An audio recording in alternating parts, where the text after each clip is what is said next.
MP Mithun Reddy గారిని liquor కేసులో arrest చేసి 71 రోజులు రాజమండ్రి సెంట్రల్ జైల్‌లో పెట్టి, ఆ తర్వాత ఏసీబీ కోర్టు తనకు బెయిల్ మంజూరు చేసే సందర్భంగా 71 రోజులు సెంట్రల్ జైల్‌లో పెట్టినా కూడా, తనకు వ్యతిరేకంగా ఒక్క ఆధారాన్ని కూడా విచారణ సంస్థ సమర్పించలేకపోయింది అని ఏసీబీ కోర్టు బెయిల్ ఇచ్చిన తర్వాత మనం మాట్లాడుకున్నాం.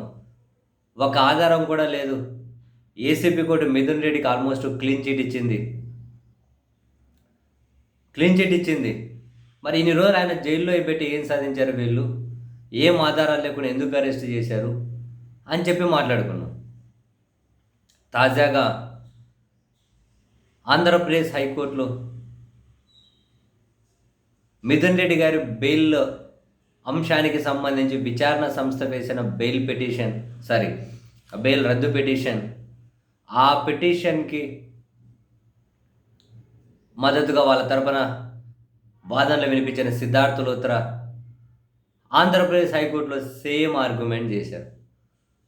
ఏసీబీ కోర్టు మిథున్ రెడ్డిని నిర్దోషి అంటుంది. ఏసీబీ కోర్టు మిథున్ రెడ్డికి క్లీన్ చిట్ ఇచ్చింది. సేమ్ పదాలు వాడారు ఆయన కూడా. నిర్దోషి అంటుంది, క్లీన్ చిట్ ఇచ్చింది.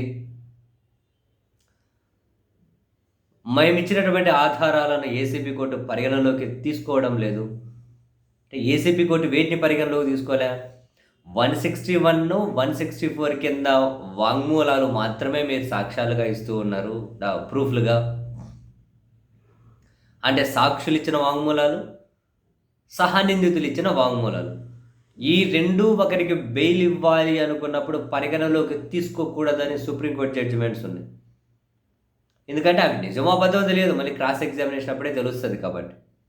అవి తప్ప మిథున్ రెడ్డికి వ్యతిరేకంగా ఏ సాక్ష్యాలు లేవు. ఎవరో సాక్ష్యాలు ఇచ్చారు, ఎవరో వాంగ్మూలాలు ఇచ్చారు, అవి బెదిరించి ఇప్పించారు అని చెప్పి ఆరోపణలు ఉండనే ఉన్నాయి. మరి విచారణ సంస్థ స్వతహాగా విచారణ చేసి సాధించింది ఏంటి అన్నది ప్రశ్నే. ఒక ఆధారాన్ని కూడా కోర్టుకి ఇవ్వలేకపోయింది.